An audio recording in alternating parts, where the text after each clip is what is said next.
नमस्कार साथियों, मेरा नाम है सुमित गोपा और आप देख रहे हैं मरुस्थल क्रांति चैनल फेसबुक और यूट्यूब पर। अभी हमारे सामने जसवंत सिंह जी भाटी एसपी के कॉलेज छात्र संघ अध्यक्ष है। आज भाटी साहब कॉलेज छात्र प्रतिनिधियों और कॉलेज के कुछ छात्रों द्वारा एक महाविद्यालय को ज्ञापन दिया गया। देखते भी आ रहे हैं कि ये जो ज्ञापन है, इसकी जो पॉइंट है वो हमेशा से अग्रिम रही है समस्याओं को लेकर। उस पॉइंट को लेकर आपसे कुछ चर्चा करेंगे हम, जिसमें से पहला पॉइंट है कि ऑल इंडिया एथलेटिक्स जो सिलेक्शन ट्रायल हुआ था, जिसमें यूनिवर्सिटी जोधपुर में भाग लिया था किन्हीं बंदों ने, तो उनकी जो बकाया जो भत्ता था वो अभी तक विद्यार्थियों को प्राप्त नहीं हुआ। उस बारे में आप क्या कहोगे? धन्यवाद। सबसे पहले आपको इस बारे में मैंने कई बार प्राचार्य मोदी को अवगत कराया था और आगे विश्वविद्यालय से भी मेरी बात हुई थी। तो उन्होंने बोला कि 10 दिन के अंदर उनकी उपस्थिति दर्ज करवा दी जाएगी और जितने भी स्पोर्ट्समैन गए थे यहाँ से, तो 10 दिन के अंदर प्राचार्य मोदी ने, मैंने लिखित में भी दिया था, एक दो बार पत्र भी लिखा था, तो उन्होंने कहा 10 दिन के भीतर उनका बकाया जो भी शुल्क है उनको दे दिया जाएगा। तो ये तो मेरी आज से 20-25 दिन पहले बात हो चुकी थी कि प्राचार्य महोदय ने मुझे बोला था कि आप मुझे पत्र बना के भेजो। मैंने लिख के भेजा था मेरे लेटर पैड पे। तो उन्होंने मुझे पूर्ण विश्वास दिलाया कि 10-15 दिन के अंदर इन स्पोर्ट्समैन जितने भी भाई गए तो उनका 7-8 लोगों का जो भी पेमेंट है वो दिया जाएगा। वैसे इनका एक और दूसरा पॉइंट भी है कि 2021-22 में जिन विद्यार्थियों को प्रवेश हेतु महाविद्यालय में अस्थायी प्रवेश शुल्क जमा कराई थी, उसमें से जिन विद्यार्थियों को महाविद्यालय में स्थायी प्रवेश हो चुके हैं, उन विद्यार्थियों की अस्थायी जमा शुल्क वापस क्यों नहीं हुई? उसको लेकर आपने प्रशासन को आगे कहाँ तक? प्रशासन परसों उच्च शिक्षा मंत्री श्री राजेंद्र जी यादव का जैसलमेर दौरा था, तो इस मामले में मैंने उनको भी ये भी इसमें मैंने लिख के ये अवगत करवाया कि जिसका इस बार एमए के एडमिशन थोड़े लेट हुए और चुनाव की डेट पहले आ गई थी, तो जो भी बंधु हाईकोर्ट के आधार पर चुनाव लड़े और जिसका भी अस्थायी रूप से जिसका एडमिशन हुआ, तो उन्होंने भी कहा कि अभी तक पूरे राजस्थान के अंदर ये बकाया राशि आयुक्तालय जयपुर जारी करेगा और जल्द ही 7-8 दिनों में ये जारी किया जाएगा। मेरे सामने उन्होंने आगे आयुक्त से बात करके मुझे बताया कि जल्द आपके 10-15 दिन के अंदर ये जो भी पूरे राजस्थान के अंदर जितने भी अस्थायी रूप से एडमिशन हुए उन सभी की फीस लौटा दी जाएगी। एक मेरा सवाल है कि जैसे एनसीसी जैसलमेर कॉलेज को लगभग तो काफ़ी साल हो गए चालू हुए, क्या एनसीसी अभी तक क्या एनसीसी के लिए कोई मैदान नहीं है क्या?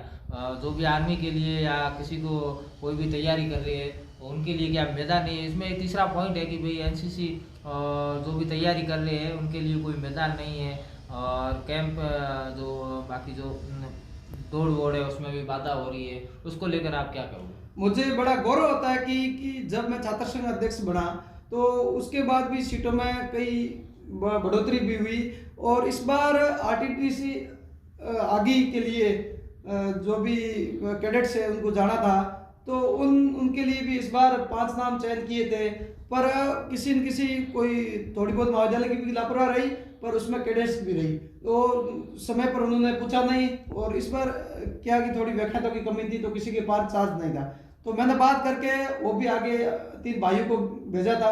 तो मुझे भी गर्व होता है कि मैंने एन वक्त किसी आगे से बात करके वो 3 भाइयों को आगे के लिए भेजा परेड के लिए।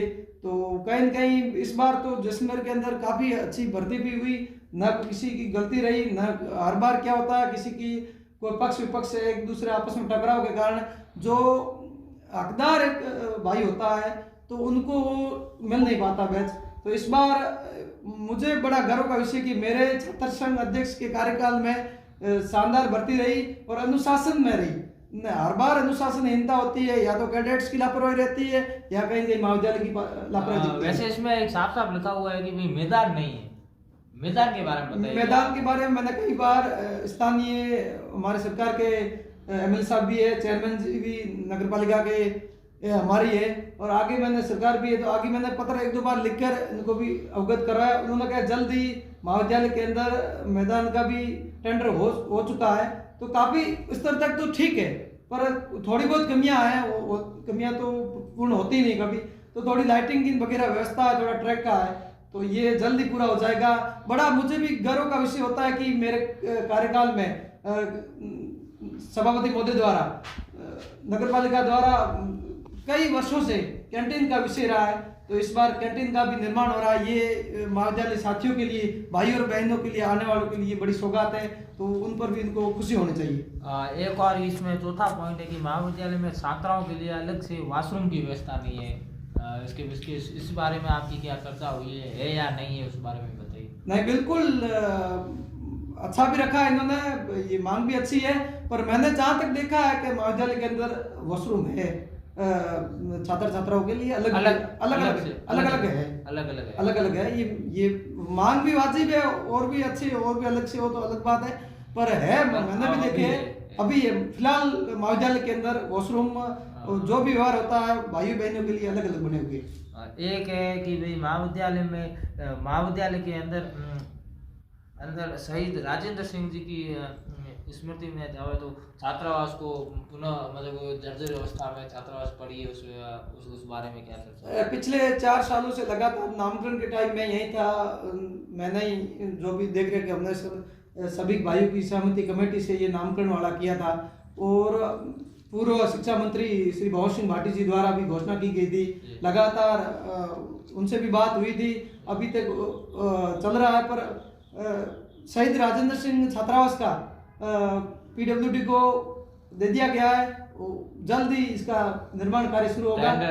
टेंडर निकल गया है, जल्दी इसका कार्य हो जाएगा। ये मुझे प्राचार्य महोदय ने 4-5 दिन पहले भी बताया कि मैंने आगे भी भेज दिया और इसका मैंने टेंडर निकाल दिया। एक और है कि महाविद्यालय की 4 दीवारों के अंदर बबूल की झाड़ियों को हटाया जाए, जिससे पूर्ण सफाई हो तथा शहीद पूनम सिंह वाटिका को सही ढंग से व्यवस्थित किया जाए। अभी पूर्व छात्र संघ अध्यक्ष जो भी पूर्व छात्र संघ अध्यक्ष महेंद्र सिंह जी से भी हमारी बात हुई, तो उन्होंने बोला कि मैंने कंटिन्यू जब मैं अध्यक्ष था तब मैंने सफाई भी करवाई, और दुदुन सिंह जी भाटी से भी बात हुई, उन्होंने बोला कि मैंने भी सफाई कराई। उसको लेकर आप आगे क्या कहोगे? स्वच्छता अभियान, स्वच्छ सबके मतलब ये स्वच्छ रहना एक परिसर के लिए बहुत है। नहीं जी, बिल्कुल मांग भी अच्छी है, पर ये मेरे हिसाब से मैंने 4-5 दिन भी 10 दिन से लगातार जेसीबी बुला के काम तो चल रहा है। अच्छा। अब कैंपस भी बड़ा है और झाड़ियाँ भी काफी है, तो चल रहा है, ये मांग भी ठीक है, पर ये काम तो लगभग हो चुका है। तो स्वच्छता का वाटिका है तो थोड़े दिनों में हो जाएगा। एक ये 7वां पॉइंट है कि महाविद्यालय में पेयजल हेतु प्याऊ का निर्माण कराया जाए, ताकि मतलब कि अभी तक महाविद्यालय के अंदर कोई प्याऊ नहीं है क्या? पहले तो इस चीज का जवाब दो कि महाविद्यालय के अंदर कोई प्याऊ पानी के लिए प्याऊ है या नहीं है? छात्र संघ चुनाव से पहले कोरोना के समय सब प्याऊ बंद पड़े थे। मेरे अध्यक्ष बनने के बाद मुझे बड़ी खुशी होती है कि महाविद्यालय कैंपस के अंदर पुराना परिसर के अंदर 3-3 आरओ प्लांट लगे हुए। तो इसमें ये 7वां पॉइंट क्यों लिखा गया कि पानी पेयजल प्याऊ का निर्माण किया जाए? और कैंपस के बाहर भी बड़ी प्याऊ भी बनी हुई है, और उसके अंदर नया परिसर है उनमें भी 2 आरओ प्लांट लगे हुए हैं, और पुराना परिसर के अंदर में 3-3 आरओ प्लांट लगे हुए हैं। तो इसमें पानी की तो मुझे नहीं लगा कि इस महाविद्यालय के अंदर कमी है। तो पहले थी पर अभी नहीं दिख रही है। पहले बीच में कोरोना के समय जब छुट्टियां थी, उसके बाद तुरंत महाविद्यालय खोलने के बाद तो थी, पर अब अभी नहीं दिख रही मेरे को।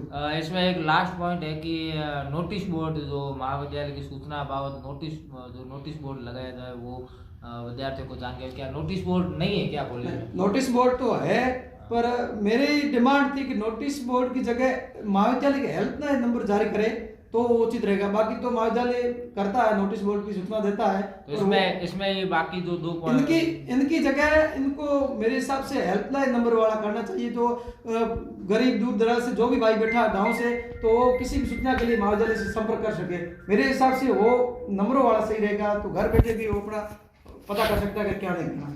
चलो, बहुत बहुत धन्यवाद बहुत बहुत धन्यवाद छात्र संघ अध्यक्ष जसवंत सिंह जी भाटी हमारे साथ जुड़े थे, और अगले वीडियो में हम आगे भी मिलते रहेंगे आपसे। बहुत बहुत धन्यवाद।